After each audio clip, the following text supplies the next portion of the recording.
Hi, this is Randy Finney with Right Side of the Chart, and this is an early session update for Thursday, December 21st, 2023. It's 10:22 a.m. Eastern Time. As I'm starting the video, and here's what I'm going to cover in this order. I'm just going to go over a few key stocks that I'm watching. These are what I believe some of the most important economic indicators. I'll go over briefly treasuries. I touched on that yesterday. I just want to highlight the levels because this market is all about interest rates. Make no mistake about that, where they're going, real or perceived. And really perceived is most important. And then finally, I want to do some updates on the indexes. We saw a little volatility yesterday, a little movement. Now, if you're listening to this video, that means I made it through and listened to it and figured that we could publish it. I have a lot of work going on at the house. Have for last year since the hurricane, but one thing's putting in a new pool, and they're doing the tile work yesterday and today. I wanted to do a closing market wrap video.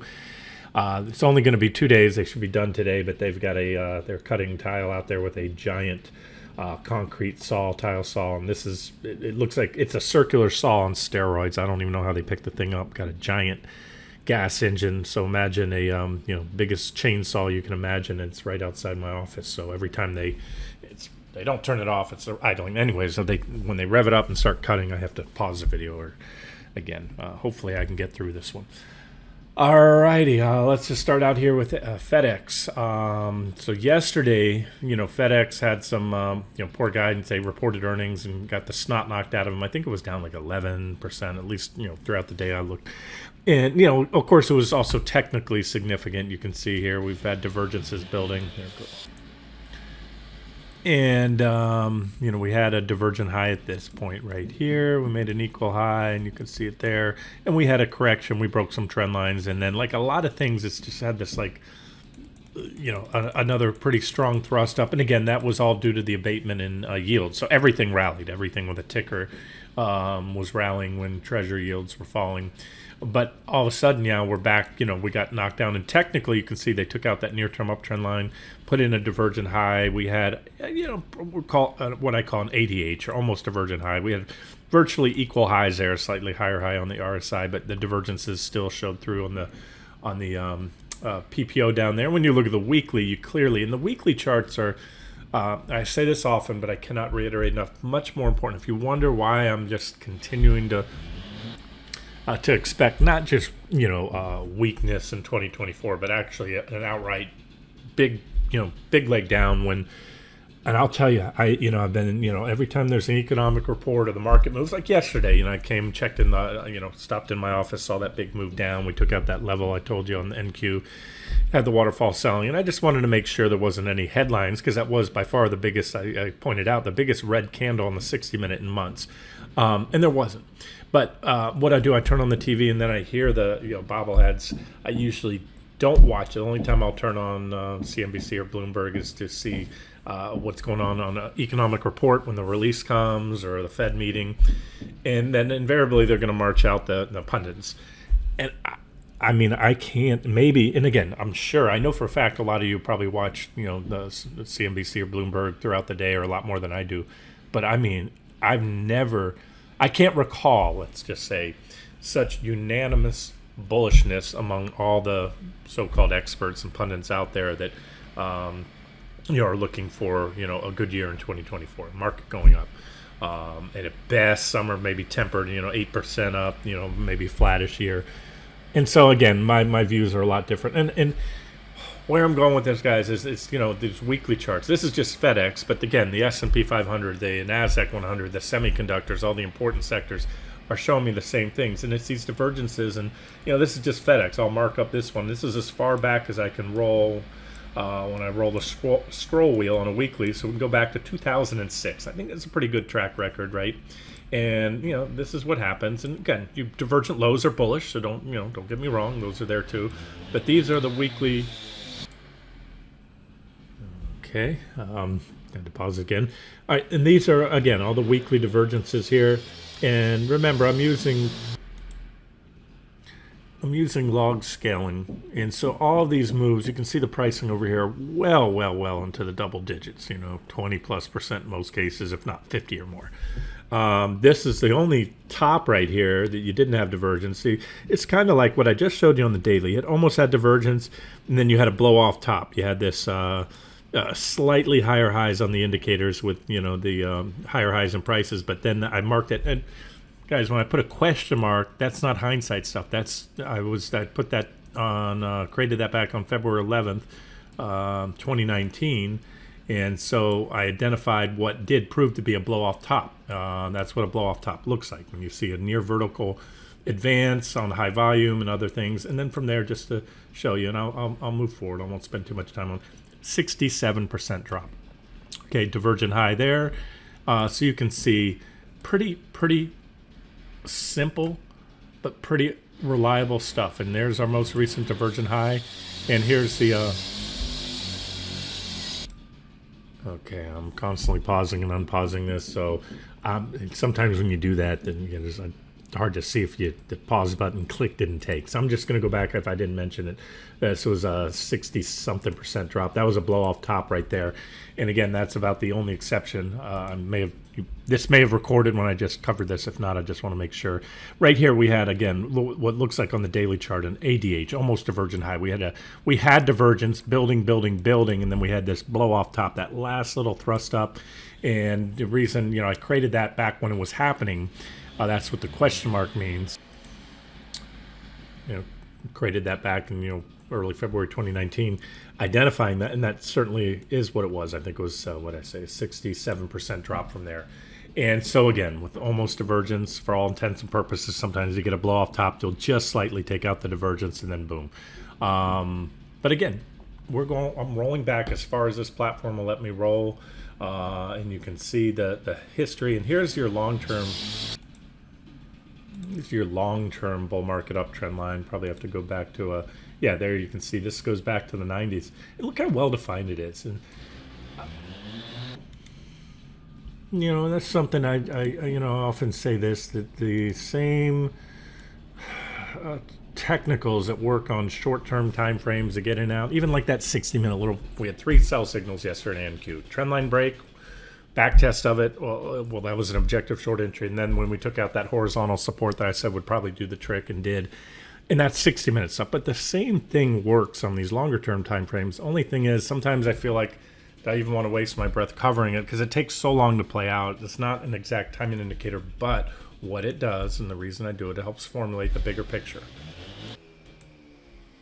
And so this is your secular bull market trend line in FedEx. And every now and then, especially during recessions like 2008, COVID right here, you're going to come back and you're going to visit that trend line. So, if the bulls are right and there is no bear market, at least not in 2024, maybe 2025, then we go up higher and then we come back down to it.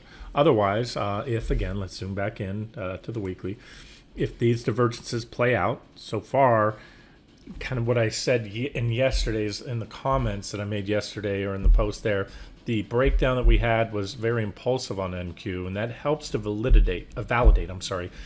validate a breakout or a breakdown when you have impulsive moves. So this was a divergent high and an impulsive. That is what you call a bearish engulfing candle. And those are topping sticks. They're major tops, and bullish engulfing sticks are major bottoms. We had one in the S&P when it bottomed back in, and I highlighted that back in October of 2022. But this candle engulfed 1, 2, 3, 4, 5, 6. You have to engulf the body of the previous candles. You took out 6 weeks. That's a month and a half of gains and a big gain in one fell swoop. And that's very bearish. Now, you did fall to the 200 days. That's enough for right now until the market rolls over. You're probably not going to say, I certainly wouldn't short FedEx right now. We'll probably get a bounce. But this most likely indicates a lasting top. And then we'll head down. So I just wanted to point that out. I was kind of pointing out the technicals, but there's that little, slightly marginal new high, maybe a potential blow off top again. But it's a pretty dang solid sell signal, especially there on the weekly chart and that gap below the trend line here. And again, FedEx, the reason I'm doing this, FedEx is there's 4, if I had to pick just 4 companies, publicly traded companies that have their own unique business models, 2 and 2, or that are probably the most accurate indicators of the economy, despite these, government numbers. A lot of people are very critical. The government's reporting of, a lot of statistics, including employment numbers and all that.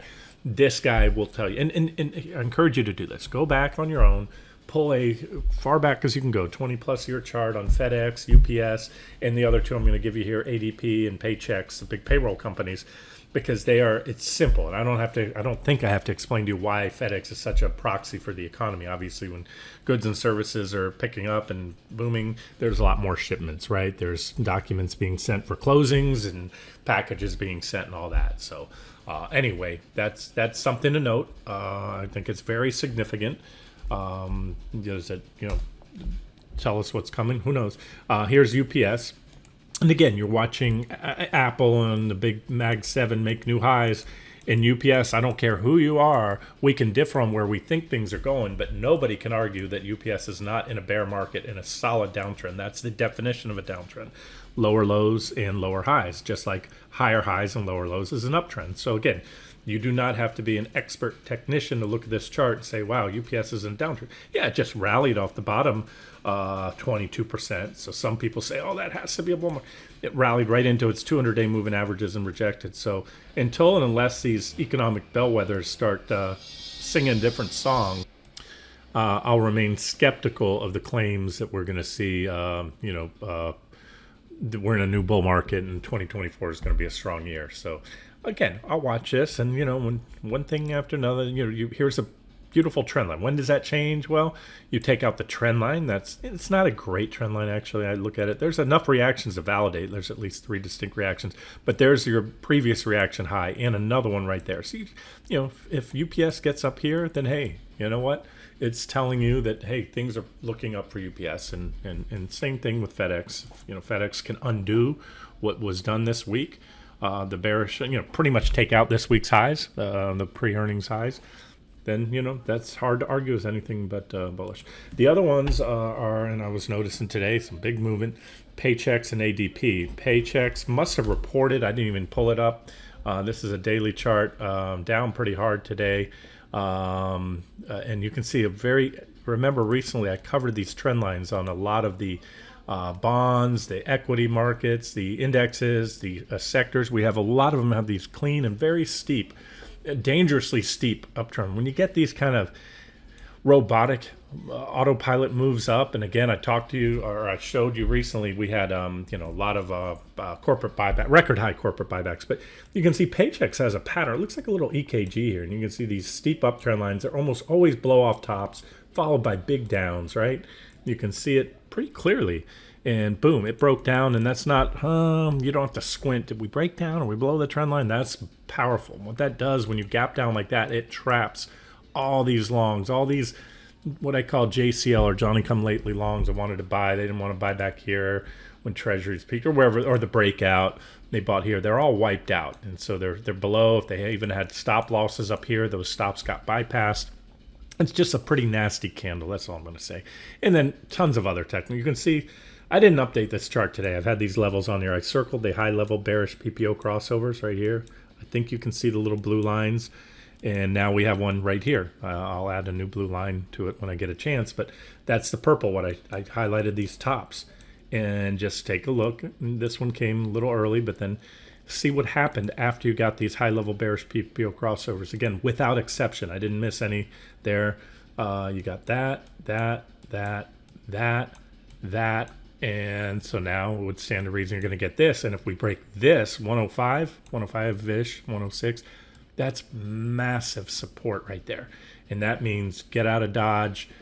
And again, guys, listen to what I'm saying. This is PAYX. This isn't some obscure, company that's selling, diverse product lines. That's the thing about Apple and Alphabet. They have so many different things they can move losses and gains to. With financial engineering, the big tech like Google and Alphabet and Microsoft, you got cloud, you got services, you got products, the phone sales and watch sales and all of it. And then, one's down and they're just moving around. A lot of financial engineering and massive. But this is a pure play. What I'm trying to say here is these guys are showing you the insiders are trading this in the smart money. And so Okay, that dang saw is so loud, and I'm pausing it so often that I'm just going to kind of move forward a little faster here. But anyway, that's PAYX. There's your magic number here. You know what I did with all those fangs, remember? In the markets, I give you purple lines, so kind of all in. I'm going to set an alert there. And that's when that goes, if and when that goes, you know, the employment market. And guys, I didn't cue this chart up, but please pull it yourself. Pull up the historical employment charts. You can go back 50 years plus if you want. There's a lot of you know, records there. And the one thing about the employment number in the case, and you can't argue it, in the bull case is that employment's at record lows. Look at every single instant without fail, and you will see that all recessions and big bear markets have all come right on the heels of record low unemployment. So when it hits that level, it never stays there long, number one, and then it turns so fast. That's the thing. The turn, once it's in, is not gradual.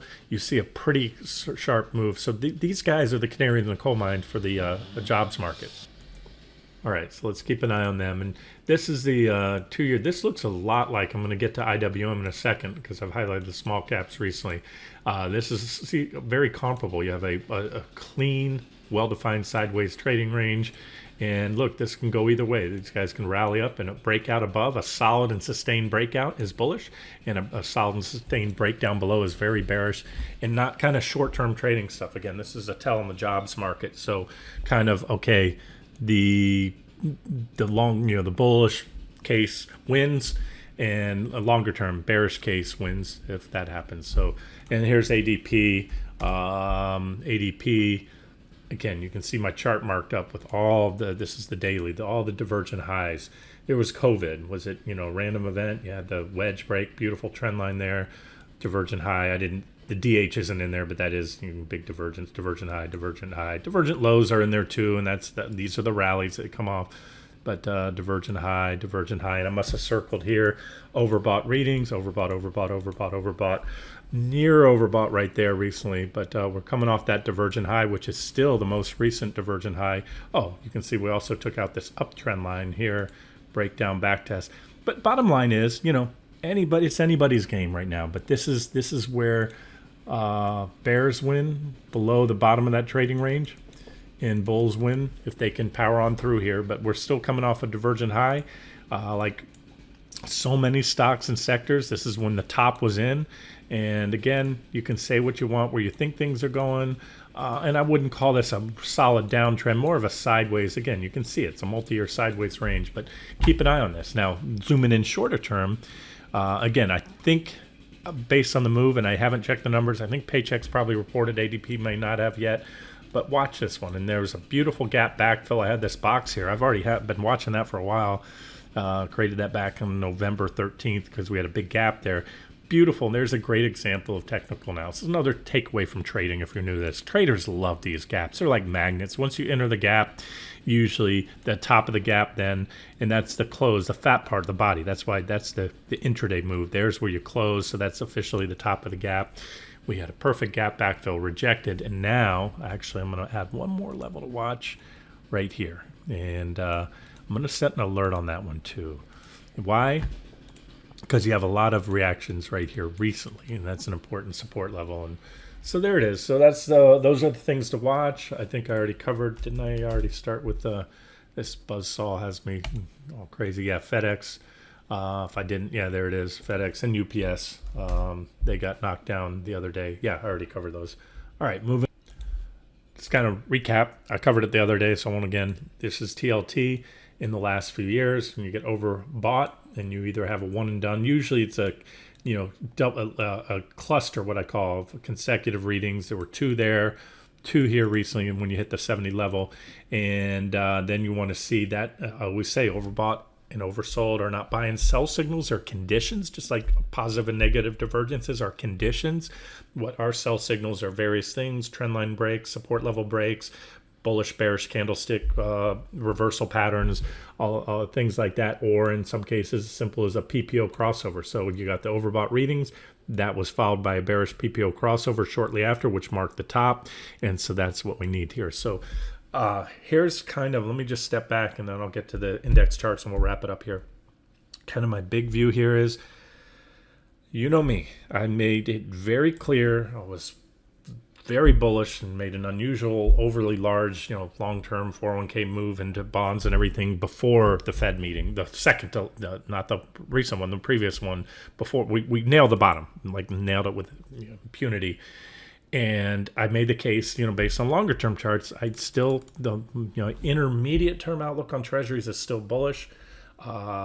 Near term right now is bearish. Obviously, I'll put a short on after we closed out the long recently, right off the highs.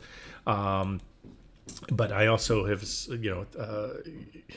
I'm factoring that into my market analysis. But as I said, I think you're going to see that handoff between the very strong correlation between stocks and treasury bonds to the old inverse correlation. I think you'll start to see at some point bonds will continue to go up more a flight to safety. However, where I'm going here is right now there's this 100%, like across the board, everybody is bullish on bonds. I just read that was it JP Morgan releases their holdings for all their clients, and they have the longest net long positioning in the long bond, the 30-year bond in history. So, or as long as they've been doing that, and every metric shows that everyone's foaming the mouth bullish in bonds. And I don't know about you, and I'm still think there's more upside, but I think there's a correction based on this that I showed you, and the same thing on IEF. I showed it too. We have those same, but again, we don't have the sell signal yet.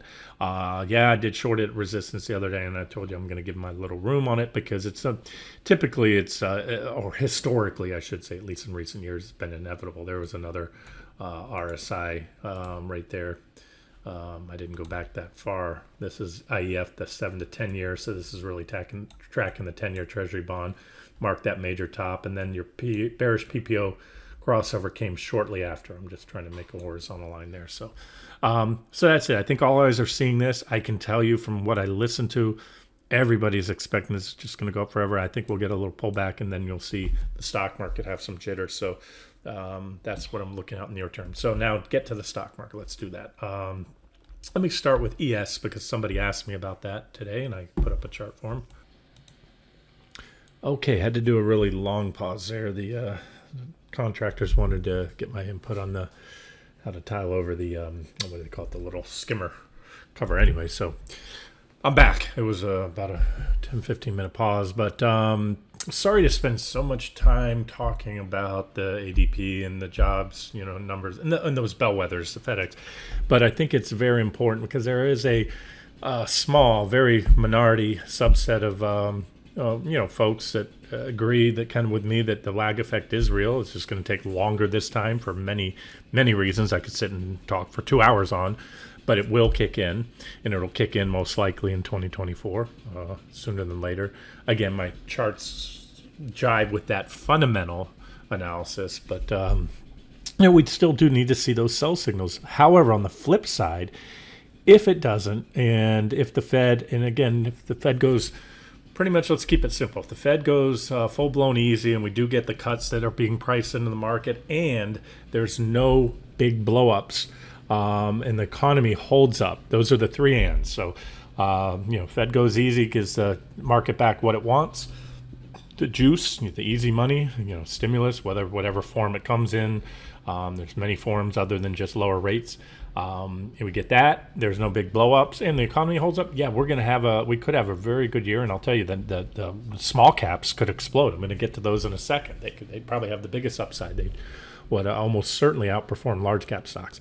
But let me go to started out here with ES when I stopped the video. So there was last divergent low here, 60-minute chart. ES is the S&P 500 E-mini futures. There's your primary uptrend lines. Somebody asked, which I posted this chart under one of yesterday's posts. Somebody asked for an update on ES. You had this smaller wedge here. That's the only line I didn't have in there. After I posted that chart for them, I noticed that you had this smaller wedge, just like the Nasdaq. Same thing on NQ. I gave you breakdown back test, just like the Nasdaq. That's what I covered yesterday. And then the impulsive drop. In fact, you had the same kind of little shelf of support there. And once that went, so now when you zoom in here, let's look at this. There's a potential bull flag pattern. Let's scrub it for volume. Typically, you want to see a bear flag. A bear flag. Bear flag consists of three components. You have an impulsive move down, followed by an area of consolidation, upward consolidation that typically occurs on low volume. So it's not really, at least here on the futures, that big volume spike right there isn't meshing with it. But if it does break down, there's the bottom of the flag. The measured target would be the flagpole, the length of the flagpole, going down to the bottom of the flag, added to the top of the flag. That'd take us somewhere down by right there, if that does trigger. But more importantly, here's the thing. Notice how I analyze charts. You know, so I look at things, sometimes a seemingly minor thing like a, a bear flag. Let's just say you're going to go with that. Let's say that happens and we get this move right here. Well, okay. So that would be the end. Well, that would probably be where buyers step in. It's a measured target. It never fails to amaze me how often and how well those things play out to the measured moves. Probably get some buyers in there, but then you come back to this. This is pretty significant support right here. In that post that I made, I said, what you need to see is this trend line break, but ideally, and or especially this, what I call BOD or benefit of the doubt support level, 47.42-ish. Or I think I referred to it as 47.40. You want to be safe because that's support there. So you have the trend line and then support just below, and that's what I call benefit of the doubt support, the last of the two to break. Okay, and probably the most important thing here, as I often say, and I say repeatedly, support is support until unless broken. So although we had some sell signals on NQ and QQQ recently, and even here, we just pulled back to the primary uptrend line. So the glass half full scenario, and we could still be longer term bearish, but we hit support, we hit the trend line. It's the first trend line check since right here. We had a couple there, we had the one back here.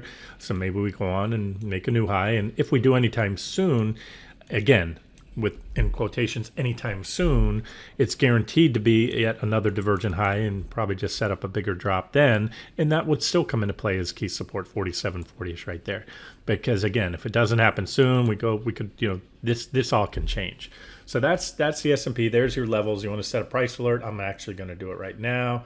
That's what you need to see. There's that key level, and if that goes, we'll most likely. And where I was going with that too is I might have got off on a tangent. All that sawing out back is driving me crazy. That would be, again, the measured target there. You get probably a kickback to resistance, but more importantly, you broke this longer. This is a more significant trend line break. So that little flag movement down through there would trigger a more powerful sell signal, would probably take us down to this target right here. That's my minimum target, 46.48-ish, if this level goes. Second target potential, third target potential. I call them potential because I need to see what's happening at the time, what's happening with NQ, QQQ, SPY, Apple, Microsoft, the big seven. All right, so there's your update on ES, on QQQ. This is a chart I got out to you this morning and late yesterday again, right after the post. I first posted NQ. And then right after that, I pulled up this chart and said, when I gave you my primary scenario that we don't go all the way back, but then alternative, we bounce. Oh, okay. Another pause here. Here we go again. Okay, it's going to be a miracle if this video makes it out with all that background noise. I used to, up until about not even a year ago, I had always did these with headphones on with the mic boom, and now I've got one of those desktop Yeti Blue speakers, omnidirectional. All right, so let me just whip through this since I'm probably not even going to be able to publish this with all the background noise. So yesterday, this is what I posted in the comment section just after that NQ post, saying NQ, minor squiggles aside, would probably go down with an alternative scenario to go back. I'll get to that chart in a second, but then I posted this and said, all right, this is a key trend line, missed it. Then so we'll probably bounce back to there. That's where I had the arrows drawn, and then go down and break down and go. I'm going to hit T2. This is still a moving target, bearish rising wedge measured target to be determined on where and when, if and when that breaks down. But if it happens today, it'd still take us down to that 386 target right there, and that would be T3. So I'll make that official if we get a breakdown of that trend line.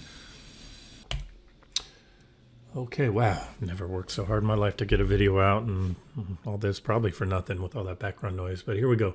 So we're on NQ, so this is where we're at. There was that, remember we zoomed in yesterday in the video, it was real time, we were right here, we had just broken down. This was our latest for short-term traders, active traders, sell signal coming to break that minor trend line, which was there. Remember, I didn't have that one yet. We went back tested. I highlighted that as a second objective short entry. And this was the line I said that should do the trick, quote unquote. It certainly did. Again, that was the single biggest red candle by far. We'll scroll back months at least. Yeah, so it shows it was impulsive and everything else. And then this morning highlighting that right there is an objective level. So you had 1, 2, 3 objective levels short.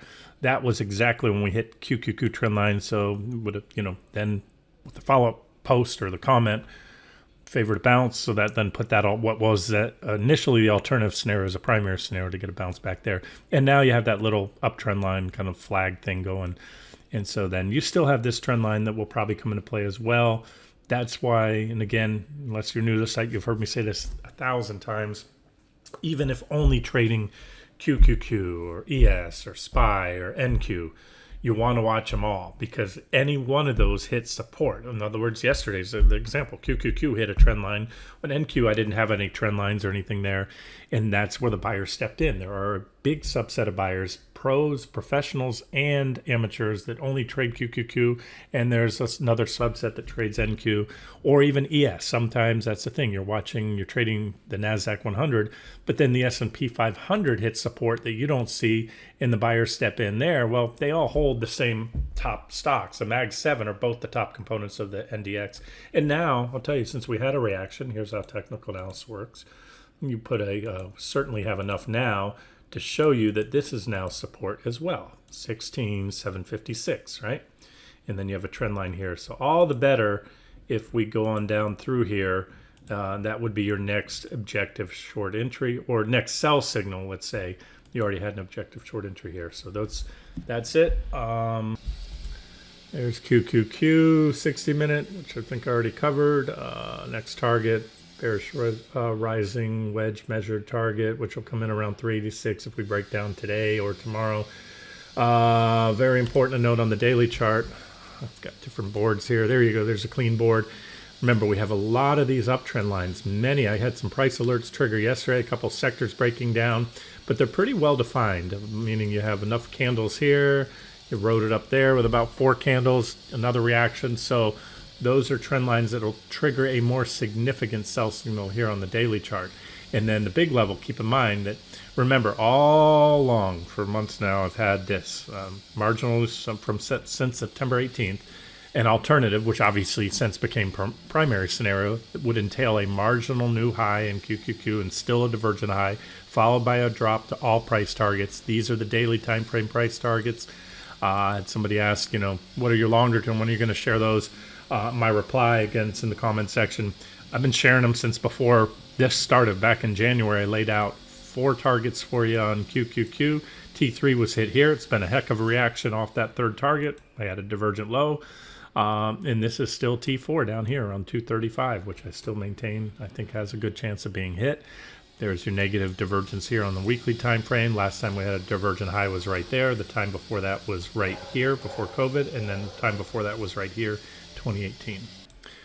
Okay, and last but not least is IWM. I've covered this recently, but I'll reiterate. We have around, it says 199 here. We'll call that 200. Let's round up. Everybody loves round numbers.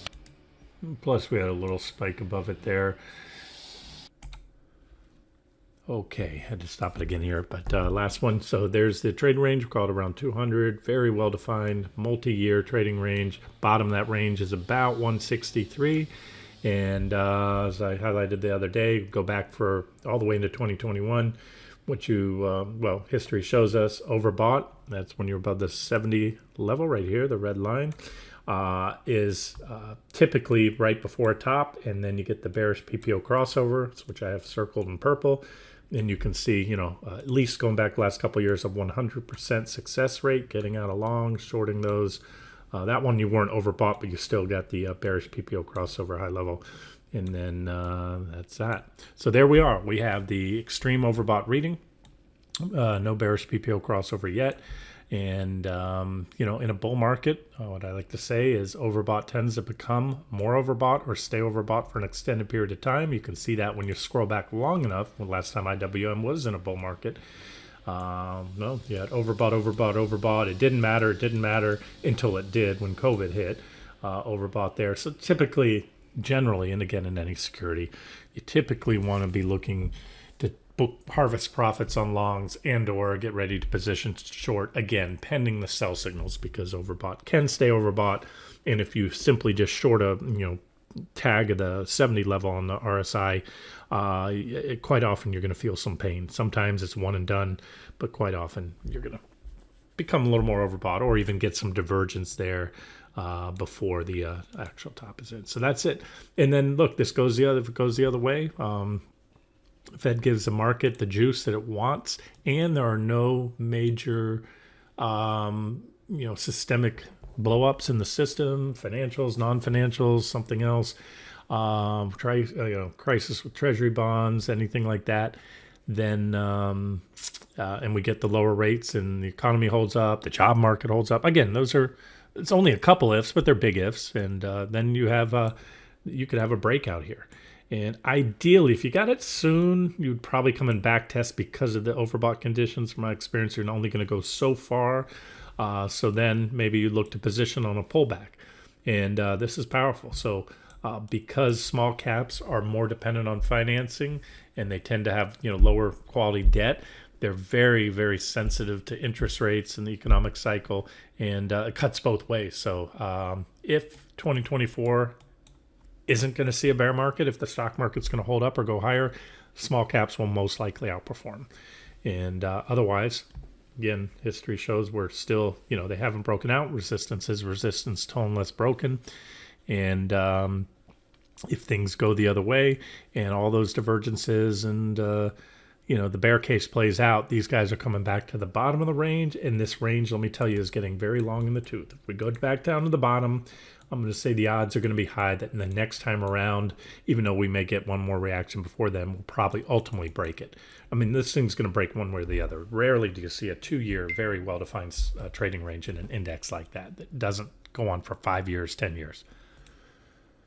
Okay, I'm going to wrap it up here and listen to this video and see if it's acceptable to publish with all that background noise. Finally, ironically, they seem to finally turn the saw off. I've been doing this for over an hour and they finally shut it off. So I think they're done. This has been Randy Finney with Right Side of the Chart. Have a great day.